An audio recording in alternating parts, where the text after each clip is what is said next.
Ауызашардың дастарханын толтырып жасаудың қажеті жоқ дейді. Қалайсыздар? Аллаға шүкір, бүгін біздің үйде ауызашар аман-есен өткізіп алдық. Барлығын алдын ала пісірдім, яғни бір күн бұрын пахлава, сметаник, қытырлақ вафли және де осындай қызыл ірімшік, әсіп деген секілді заттардың барлығын бір күн алдын пісіріп алдым.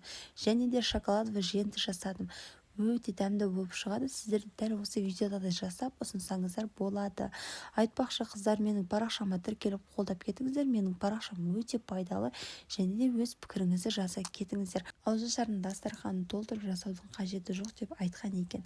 Бірақ дастархан толып тұрғанға не жетсін, иә? Алдында қыздар видеода көрсетілгендей қаттама, самса дегендердің барлығын алдын ала дайындап қойған, бірақ сол күні жақсылап пісіріп алдық. Осындай үлкен жиындар өткізетін кезде біз көршілерімізге көмектесіп, бір-біріміздің үйімізге барып тұрамыз.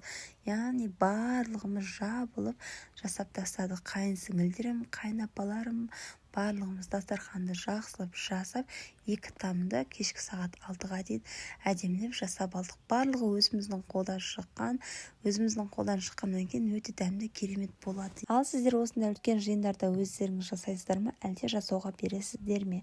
Мінекей қыздар, біздің дастархан осындай болып шықты. Бағалап кетіңіздер. Видео ұнаса парақшама тіркеліп қолдап кетіңіз. Парақшам өте пайдалы.